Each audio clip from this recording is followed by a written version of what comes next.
Hello everyone, আসসালামু আলাইকুম। আশা করি ভালো আছেন, সুস্থ আছেন। যারা নুডলস পছন্দ করেন তারা যদি একবার এই রেসিপিটা দেখে নুডলস রান্না করেন, ট্রাস্ট মি, বিশ্বাস করেন বারবার খেতে চাইবেন। এটা শুধু ছোটরাই না, বড়রাও খেতে ভীষণ ভীষণ মজা পাওয়া যায়। এটা আমি জানতামই না। তো যাই হোক, কীভাবে আমার বাচ্চারা এই নুডলস আমি সিম্পলভাবে একেক সময় একেকভাবেই রান্না করে দিই। তো আমার বাচ্চারা বেশিরভাগ সময়টা এভাবেই খেতে চায়। শুধু ছেলে আর মেয়েটা একটু মানে সসটা দিলে খেতে চায় না। তো ডিম একটা দেওয়ার পর 2 টেবিল চামচের মধ্যে 2 ডিমটা দিয়ে দিলাম। দেওয়ার পর একটু নাড়াচাড়া করে নুডলসটা দিয়ে দিলাম। আমি একটা নুডলস রান্না করবো, তাই একটাই দেখিয়ে দিচ্ছি। তো যাই হোক, অনেকে ডিম সিদ্ধ করে উপরেও দিয়ে দিতে পারেন, কোনো সমস্যা নেই। ওপর থেকে আমি প্রায় সময় ওপর থেকেও সিদ্ধ করে কেটে দিয়ে দিই, একটা সৌন্দর্যের জন্য বা খাবার খেতেও মজা লাগে।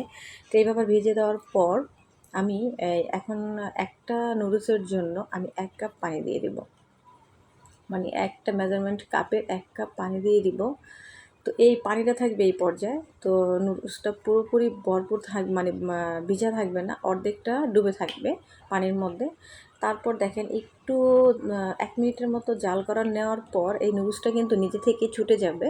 ছুটে যাওয়ার পর আমি দেখিয়ে দিচ্ছি। তো এখানে আমি দিয়ে দিব, এই যে এরকম ছুটে যাবে। ছুটে যাওয়ার পর এই যে রুচি লাল মরিচের সস, আর এটার কারণেই কিন্তু এই নুডলসটা ব্যাপক মজা হয়। তো যাই হোক, এখানে আমি একটা নুডলস যেহেতু রান্না করছি, তার কারণে আমি 2 টেবিল চামচ এই সসটা দিয়ে দিচ্ছি। আর এই সসটা কিন্তু এতটা মজা করে নুডলস, কি বলবো। আমি তো জাস্ট খেয়ে প্রথমবার যখন আমি রান্না করেছি, খেয়ে পুরো ফিদা হয়ে গিয়েছিলাম যে এতটা মজা। আপনি ট্রাস্ট মি, বিশ্বাস করেন আমি প্রতিদিন একবার হলো এটা আমি খাই। তো যাই হোক, এটা নাড়াচাড়ার পর তারপরে এই যে নুডলসের ভিতরে যে একটা প্যাকেট মশলা থাকে মশলার, সেই মশলাটাও আমি দিয়ে দিলাম। আর কিচ্ছু দিতে হবে না, একেবারেই শর্টকাটে এই রান্নাটা হয়ে যায়।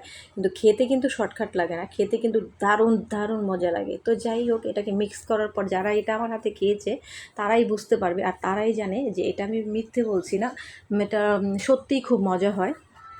ছোটো বড়ো সবারই খুব পছন্দ। তো এই যে এরকম থাকবে পানির ঝোলটা, আর এটা কিন্তু খেতে সত্যিই দারুণ লাগে। প্লিজ যারা নুডলস লাভার আছেন তারা অবশ্যই হলো একবার এইভাবে ট্রাই করে খাবেন। তো এই যে আমি বাদাম ভাজবো, তারপর তো বাদামগুলো দিয়ে দিচ্ছি। একটা কথা না বললেই নয়, আমার নতুন একটা কাজের মেয়ে আসছে এই মাসের 2 তারিখ থেকে। তো কাজের মেয়েটা আমাকে যখন প্রথম দিনে আসছে, এসে দেখে আমি বাদাম খাইতেছিলাম, তখন আমাকে বলে, আফা আপনি বাদাম খান? আমি বললাম, হ্যাঁ, আমার শ্বশুরবাড়ি থেকে আমার ননস বাদাম পাঠিয়েছে, তো সেটাই ভাজছি আর এখন খাইতেছি। পরে বলল যে, ঠিক আছে আপা, আমিও আপনার জন্য নিয়ে আসবো নি। আমি বললাম যে, না লাগবে না, তুমি কোত্থেকে নিয়ে আসবা? কয়, আপনার জন্য নিয়ে আসবো নি। তো আমি ভাবলাম যে গরিব মানুষ, আমি তেমন একটা কথা বলি না, আমি বলছি আনতে হবে না। সে কী করছে, আমার জন্য আজকে প্রায় 1 কেজির মতো বাদাম নিয়ে আসছে। আমি শুধু জাস্ট এটাই অবাক হলাম যে সে গরিব মানুষ, কিন্তু সে ভালোবেসে আমার জন্য 1 কেজি বাদাম, আমি নিষেধ করা সত্ত্বেও সে আমার জন্য নিয়ে আসছে। খুবই খারাপ লাগছে। তারপর দেখলাম সে এনে আমাকে দিচ্ছে, আমি যদি এখন না রাখি সে খুবই কষ্ট পাচ্ছে। তো তার কারণে আমি এই বাদামটা মানে রেখে দিলাম। তো যাই হোক, দেখেন গরিব হইলেও মনটা খুব বড় মনের মানুষ, এতেই বোঝা যায়। আর পরে যে নুডলসটা দেখাইলাম, সেই নুডলসটা আমার মেয়ে শুধু স্যুপ নুডলস খায়, এটার মধ্যে সস দেওয়া যাবে না। তো এই তো ছিল আজকের মতো, এখানেই বিদায় নিচ্ছি। আল্লাহ হাফেজ।